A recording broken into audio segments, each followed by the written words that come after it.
Alright, it's time for Pokemon Moon Part 5. You know what that means? Yo, Team Skull! Their theme song's the best. I love the cosplayers who walk around doing that shit the entire convention. They were everywhere last Momocon. Yeah, but man, it's a fucking amazing. Yeah. I just like how he was just straight up ignoring them, too. It's just like... Last Momocon, last Magfest. I remember the image of them all just riding down an escalator. Just doing that shit, what the fuck? Now, I forget where it was taken, but there's like this one really good one with like 50 of them, and there's like one like extremely good Guzma cosplayer in front of them. Yo, boys, it's your boy Guzma here. No, it's that boy Guzma. It's that boy Guzma here. I want a mod eventually of this game whenever they like get good at doing stuff with 3DS games. Just put Guzma on the unicycle with his arms spread out. It's that boy Guzma. Have you guys seen the mods of the game where they get all of the major characters to do the Team Skull Walk, including the trainer, Kukui, Lily, Hal, Speaking of channeling every ounce of stupid from Team Rocket, Zubat. So much nostalgia for the red and blue We gotta days. get the Zubats, your Rattatas, your Ekans. What else? Your occasional Grimer. The occasional Grimer with cheese whiz around his mouth. Like, you know, that's actually another thing. Team Skull actually does have a slightly more varied Pokemon list than, like, your traditional team. Like, not by much, granted. But, you know, they'll use something interesting every now and again. As opposed to whenever you play any of these other games, you're just penalized for not having a Psychic type because all of the evil teams are using Poison. Which we'll get into it later, but it makes the real villain final boss really interesting as a result, because they're kind of going against type. Yeah, it's... How much they flail their fucking arms, you think they're part of a Sentai series? They probably are, you know? Team Skull Red! Team Skull Yellow! No. I want to get one of the Team Skull beanies, though, just to wear. Cause, like, I'm sure you can find them at cons. Yeah, like, you know... Yeah, for your next job interview. just walk in flailing your arms about, yo, I'm Ted. Team Ted, the only team lamer than Team Skull. That's not even your name, is it? Okay, so...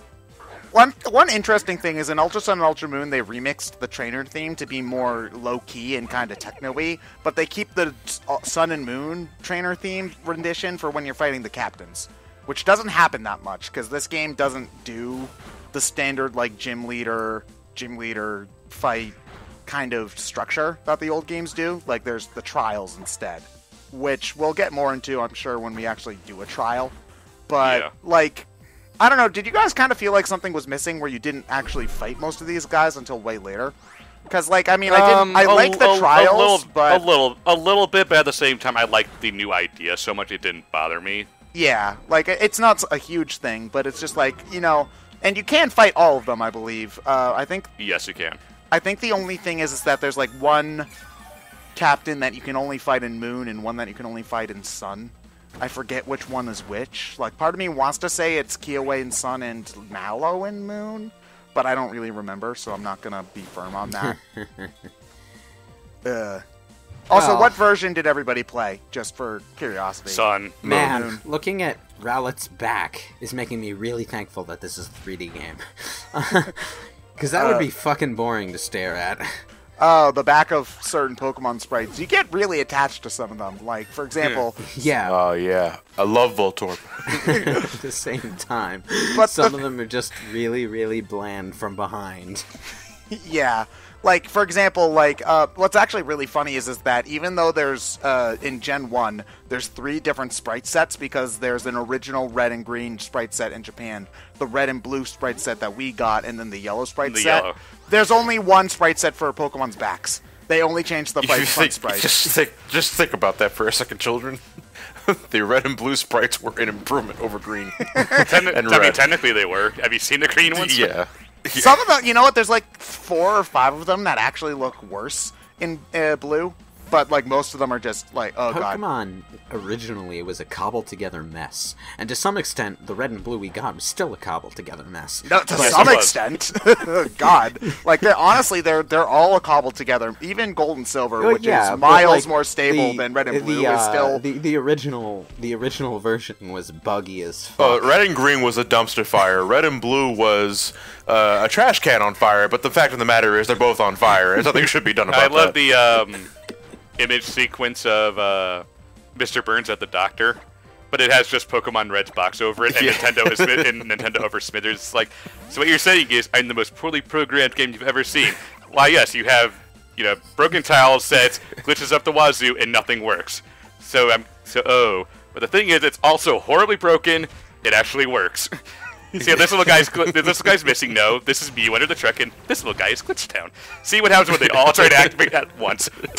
So what you're saying is, I'm perfectly stable. Actually, no. If the player does even one thing out of sequence, perfectly stable.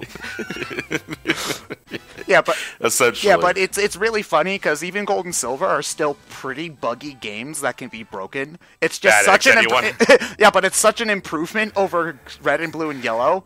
Yeah, Red and Blue, if you so much look at it wrong, yeah, we'll warp you to the Hall of Fame. Yeah, you just have to trip. You have to trip for Gold and Silver, which is an improvement. Like, oh god. Which is probably one of the main reasons why, starting with Gen 3, you just couldn't trade them up, because they fixed everything, and that probably screwed with a lot of the Pokemon data. Yeah, but you see, there's also the IV difference, where I think in Gen it's I forget the specific numbers, but there's a different amount of possible IVs, and it would have screwed with the system. But it's actually, what's funny is that because of the Virtual Console, now you can transfer up Pokemon from the original games. Blue, to fix the stat problem, they just randomize the stats. But what's funny is that there's still glitches, because I think they patched this, but if you tried to bring up Missing No through the Pokemon Bank for a time, it would result in the game would skip it over because it's not a valid Pokemon. But for a while, there was this glitch where it would move the other Pokemon's names over to the wrong slot, so you'd suddenly have a Rattata named Mewtwo, and the Mewtwo's now named Squirtle. Also, you can't transfer a Mew because the system knows you didn't get it legit in those games. Yeah, unless if you do you can do some sort of arbitrary code execution, or if you do some little shenanigans in order to get your trainer ID the right way, and you name your trainer GF, you can do it, because the game thinks, oh, it's a Mew, its name is, it's got the right number. Oh, right this way, Mr. Game Freak. Yeah, so, I mean, that kind of sucks, though, because I'd love to have 15,000 Mews. But now I just got to do Pokemon Ranch on the Wii and just put in 1,000 Pokemon instead. There's that Tauros again. Yeah, this is the one mini plot on Melee Island, where it's just he's trying to tame this Tauros, which is causing issues. And then it becomes your Ride Tauros instead, which is basically your bike and Rock Smash at the same time. So hooray! That's cool. Yeah, the Ride Pokemon. The Ride Pokemon are great. It's just much better than HMs. X and Y. They weren't really even Ride Pokemon in X and Y. That was the most basic of prototypes for Ride Pokemon. I know. But I never liked the Rhyhorn segments. It's so slow is the big thing. Yeah. You move at 5 miles an hour, and it's just for one route. It was one of the most disappointing parts of that game. Actually, it's just because they showed it in the trailers, you'll be able to do lots of stuff with Pokemon. In the overworld, it's no, you're not. Well, I mean, it's not that different than Ultra Sun and Ultra Moon, allowing you to play with the Pokemon on the overworld, which doesn't really do anything. Wow, this chick is, actually aware of her title in the text box.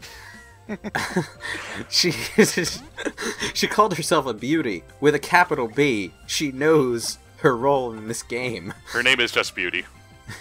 That is Beauty Crystal, which... No, her last name is Crystal, her first name is Beauty.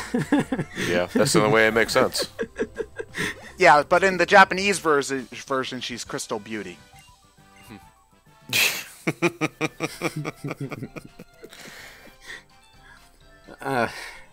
So you can also get ghost Pokemon really early in this one, too. Yeah, just by going to the cemetery. But it's kind of weird. I found myself not really doing that a lot when I was playing the game, because I felt I always use the only one you can really get is Ghastly. You can get Ghastly, I believe, maybe Misdreavus, or that might be Ultra. if I remember correctly. I don't recall. Yeah, you can get Drifloon, too. The balloon Pokemon. Oh, boy. That carries off children off into the netherworld. According to its Pokedex entry. Dude, I've been people have been sharing their Pokedex entries for like Ultra Sun and Ultra Moon, or just Sun and Moon specifically, and it's like, when did we get back to Gen 4 in terms of? No, like, they've always been that bad, dude. They've always been that bad. Yeah. I don't remember Gen 1 and 2 being so fucking dark. They've always been that freaking dark. Hold on, I'm going to go to the. I've got Cerebi open right now. Gen 1's Lapras Pokedex, is it getting near extinction from overhunting? Okay, hold on. I picked a random Pokemon out of the Gen 1 list. It's Drowsy. If we read Drowsy's, let me look up Drowsy's Gen 1 Pokedex entry. Yeah. I know Lapras is like, but you see, Lapras you can just draw parallels to the problem with poaching animals and like overhunting. That's a parallel you can draw to the real world. Now, for a Cubone, which I think Lewis is going to mention, true. I don't know many animals that wear the skulls of their dead mothers, but I don't know. Those just seem relatively tame compared to what I've read on. Like what people have shared on Pokemon Twitter Silver, Drowsy. It remembers every dream it eats. It rarely eats the dreams of adults because children's are much tastier. Yeah. Well, no. Okay, that's not really dark. That's really creepy. That still makes it dark. But no, I mean, we're still. I think the implication was Game Freak gets really children have nicer dreams. Yeah. But Game Freak gets stupid dark, especially in Ultra Sun and Ultra Moon with like Guzzlord and shit. Yeah, and like, Jesus. You literally travel to an alternate dimension where Guzzlord eats the entire fucking world. Yeah, and there's just one guy who thinks it's cute and hanging around there. It's just like, oh, Mr. Glenn, yeah.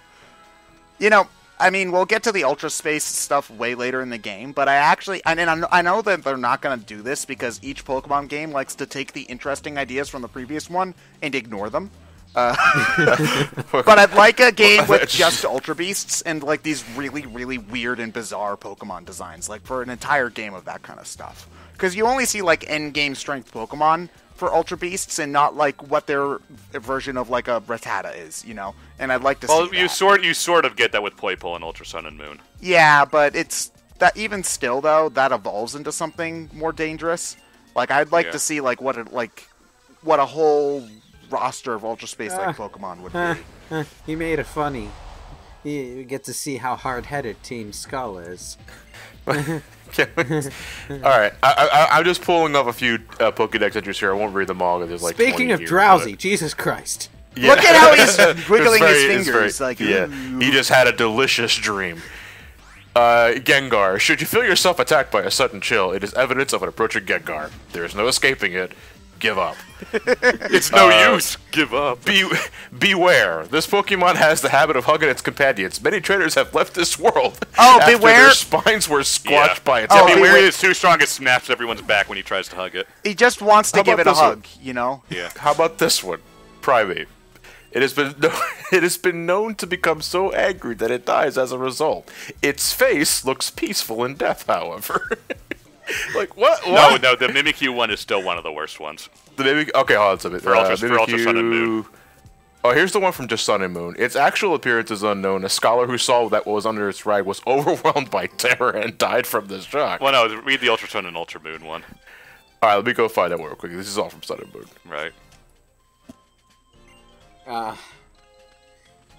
Yes, the berries. There are a lot of them now. Okay, so you see, out of curiosity, I looked up the Pokemon Stadium Pokedex entry. When in rage, it gives chase endlessly. Because it is impossible to tell what made it angry, there is no soothing it. Like, that's still pretty dark, dude. Also... Alright, Ultra Moon. A gust of wind revealed what hides under this Pokemon's rag to a passing trainer, who went home and died painfully that very night. Yeah. I love this thing. I forgot about that. The name of the country is also the word for hello. Yeah. Imagine if that were true for us. Like, we just fly over to Spain and greet everyone by saying America. Well, I mean, that's what Bandit's Keep does, so... Well, I know. We'll start a trend. Oh, you missed that item. Go back. No, wait. To be really accurate, since America is more the name of the continent, we'd have to greet everyone by saying United States. Yeah, USA, USA, USA. That's how he says hello. You see, this has bothered me since Gen 1. Why do people put their super potion in a Pokeball? Why? Like, it makes sense if you just pick up a Pokeball off the ground and it's a Pokeball.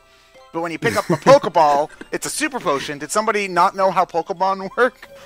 Would you really just pick up a regular can of potion off the floor, though? That's 20 HP. Cannon. If I'm roaming down a random parkway or asphalt and I just see like a can of Pepsi on the floor, I ain't picking that shit Yeah, but up. you're not drinking that. Your if it Pokemon was, is. If it was in the Pokeball, I can at least think that it's something else before I discover the horrid truth. Yeah, you pick literal berries off the ground and stuff them in your Pokemon's face, John. All right. You at least pick berries off trees. No, though. the berries are grow on from the trees. ground in Sun and Moon, sitting there. Oh, so that's gross.